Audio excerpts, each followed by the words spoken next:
getting a job in game development is pretty straightforward, right? You just learn to make games, do some portfolio, and then land a job, right?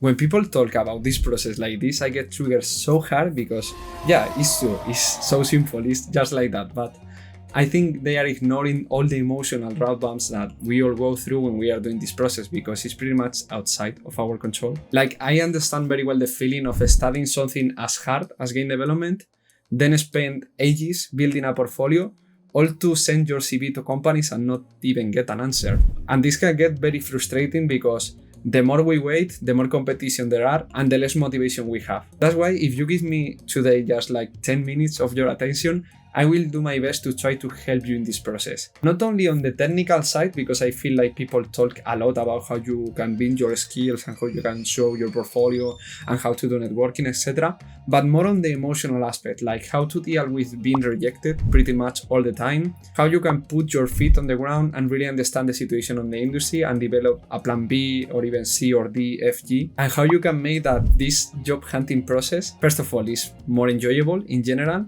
but it doesn't consume other aspects of your life, like health or relationships. Because if I look back when I got my first job in the industry back in 2022, I don't think I get it because I'm an exceptional programmer, which I'm not, I can tell you that. I got it because I had a plan and I consistently executed on it. And I didn't let my emotions or the situation on the industry distract me for what I wanted to do, if that makes sense. So yeah, that's exactly what I want to do in this video. Bring you through this step-by-step process that I did for myself and try to help you create your own plan too. So hi, if you're new here, my name is Danny and I'm an engineer turned game programmer. And in this channel, I help other game developers deal with everything about their job, which actually has nothing to do with making video games. Finding work-life balance, beating imposter syndrome, or simply not burning out. And yeah, you want to be a game developer, I guess the very first thing you need to do is to find a job. Unless you want to go indie, but if you want to go that way, why are you watching this video? But yeah, thanks for watching anyway. And the way I see it, I think looking for a job is a job itself. And I think it has both emotional and technical aspects.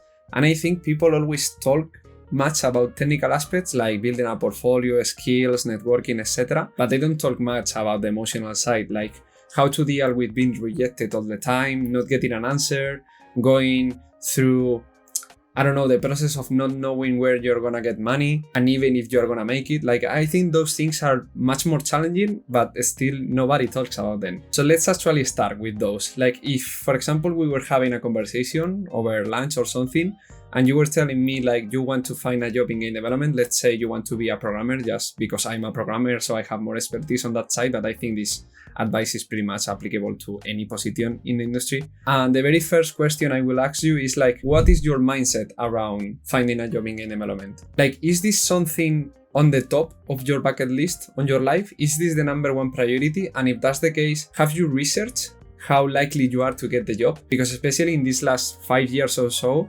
it's more difficult than ever to find a job. And I think we tend to lie ourselves when we are studying, telling ourselves that, yeah, the situation is hard, but I have come all the way here and I have studied hard and do some portfolio, etc. So there's no scenario in which I don't get a job. But I'm sorry to be the one to tell you this, but it actually can be true. Like, you can do everything right and still not get a job. That's why I think the very first thing that we need to do is stop lying to ourselves. I know it is difficult. It's truly difficult for me, and I lie to myself a lot, not only in this matter, but also in other aspects of my life.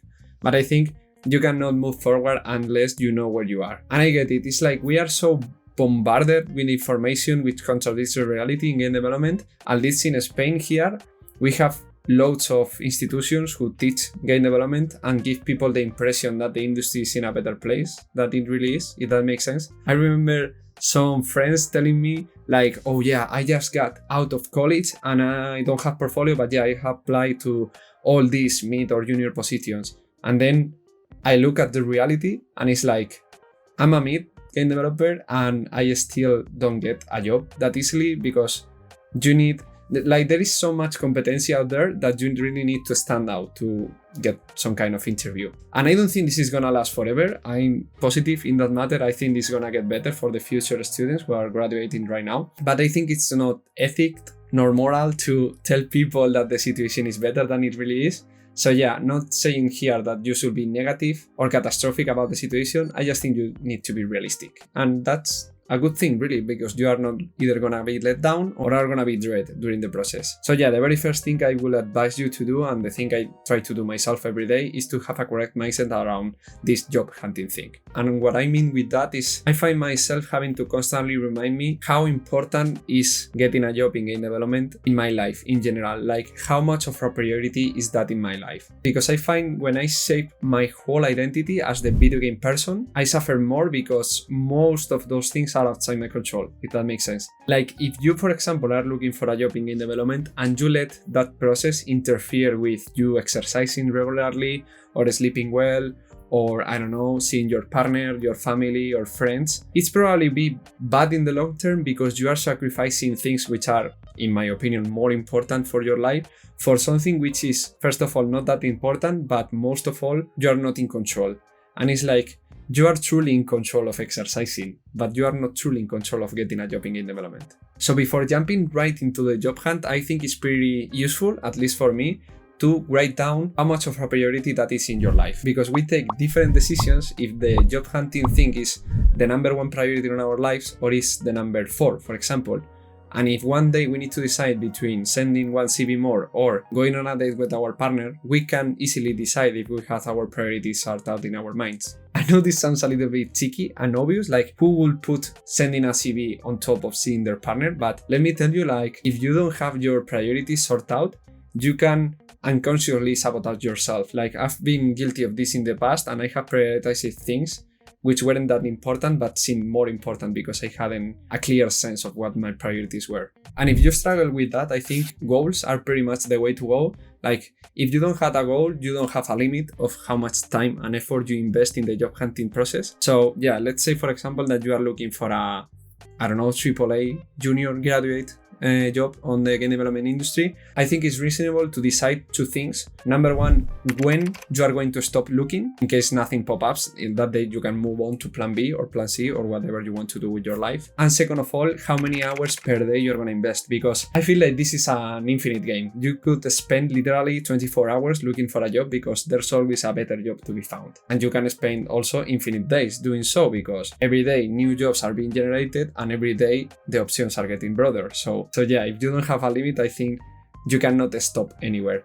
And the thing is, like, if for example, one day you wake up and you are mad or sad or something, which is pretty reasonable, and you get rejected by your dream company, you may want to quit game development altogether just because you are taking an emotional decision on the go. But on the other side, if you decide, for example, that right now it's February 2025, you are gonna try to get a job for at least a year. And let's say that is already October.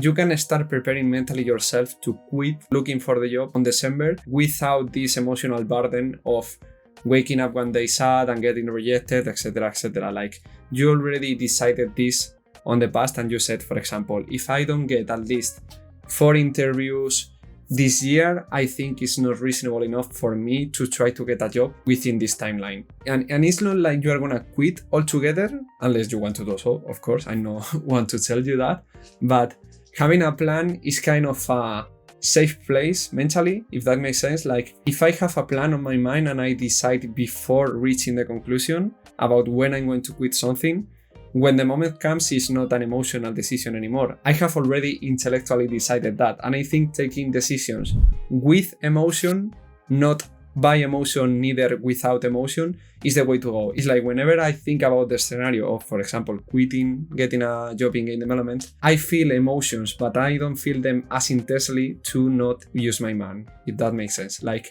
I'm taking the decision beforehand with my emotions, cooperating with them, not without nor by only them. I don't know if that makes sense, at least it makes sense in my mind, but yeah, hopefully that makes sense for you too. Okay, so let's say that we are continuing this conversation over lunch and you have already decided, okay, I know the industry is going to shit, but I'm going to still try it. I think I'm gonna put like 2 hours a day, 5 days a week on the job hunting thing, and then I'm gonna build other things on the side, other hobbies, etc.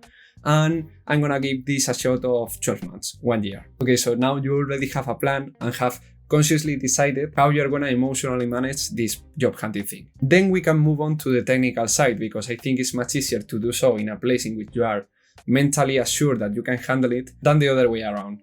But yeah, if you want to know my opinion on the technical aspect, my whole speech will be that you shouldn't try to be the best. Like, I think being the best to stand out is pretty impossible, because there's gonna be a random dude or a random girl who is studying like fucking 20 hours a day and is gonna build this amazing game for their portfolio, and they are just gonna stand out over you. But I think you can stand out in a much more easy way by being just weird. And I don't mean weird in the bad sense, I mean weird in the good sense actually. Like, I recently read The Unfair Advantage, which is a really cool book talking about how we all have a quality of ourselves which is different from the rest and is very difficult to replicate. Myself, for example, my unfair advantage I think is that I'm a creator. So yeah, whenever I'm applying to a game development job, I never upload a CV or a cover letter. I always create a video like this one, and then I do my editing, my sound effects, my animation, etc. So that when people see a lot of applications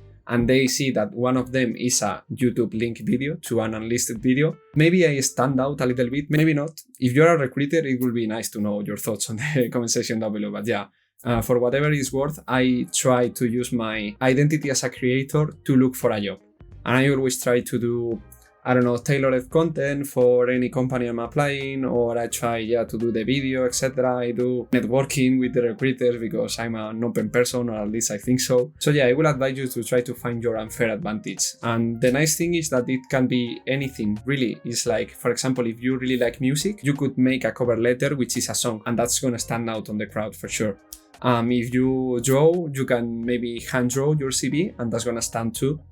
If you are, I don't know, an animator, you can even create an animation of a dude explaining why you are great for the work, and explaining, wow, I do these blends really well, and I do physics, and I can do some camera movement. I don't know, I have no idea about animation, but yeah, you get the point. And the nice thing is that I think this is much more fun to approach things in this way, so yeah, you're probably gonna stick much longer if you have fun with it. Oh, by the way, if you like concepts like the Unfair Advantage Rights, I think you will really like my newsletter, The Checkpoint, because it's basically a place in which every Monday I will send you a concept like this one and how to apply it on your own life right now to improve it. So yeah, you know the rest, there's a link in the description, it's completely free and you can unsubscribe at any time. Okay, coming back to the first conversation that we had, it's like, now is when the simplicity comes into place. Like, once you know your plan and your unfair advantage, it all comes down to two things: what you know and how you prove it.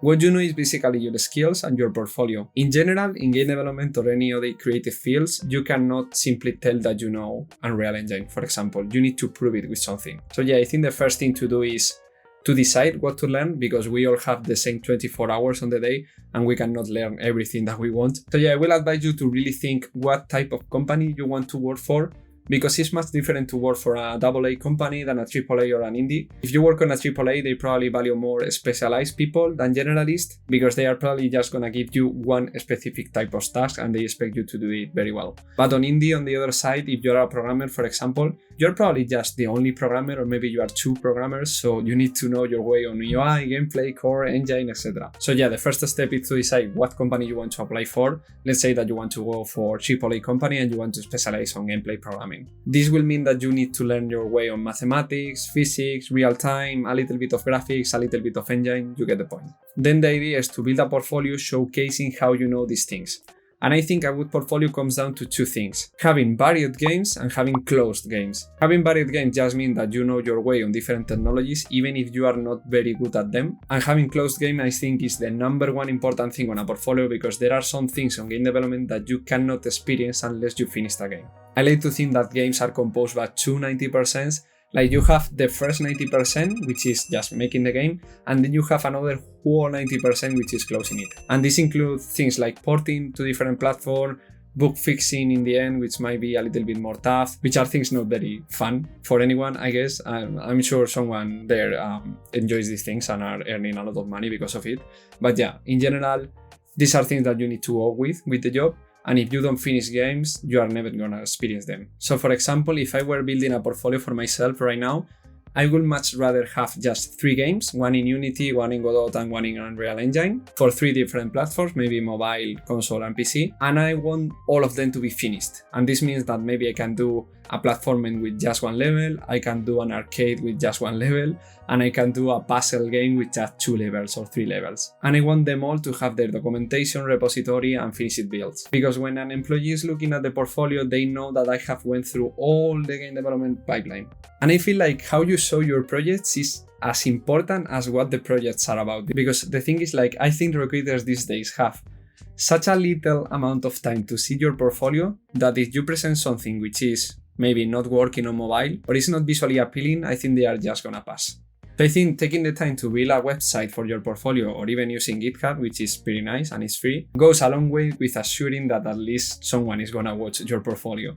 And I know this sounds a little bit cliche, but yeah, as you might have already heard, people usually say that the most effective way to get a job in game development is networking. And I kind of agree with that. With the market so saturated and all these people trying to get a job in game development, companies just usually want to have an easier way and hire someone who knows someone on the inside. Like for example, if you are hiring someone and you have like, I don't know, 100 candidates, and someone on your team knows someone of those candidates, you already know that that person is mostly okay and is not a psychopath or something. So you're probably just going to interview them. So yeah, I think networking is the #1 skill you should be building right now. And it's pretty fun. I don't know why people hate networking so much. I think it's because of the, I don't know, social meaning that we give it. Like people think that people are just trying to get something out of another, but we are just doing friends in general. So yeah, you want to leverage networking yourself. I have a video exactly into that. And I tell you about this mindset shift to make it a little bit more fun. I hope you find it helpful and I will see you very soon. Bye bye.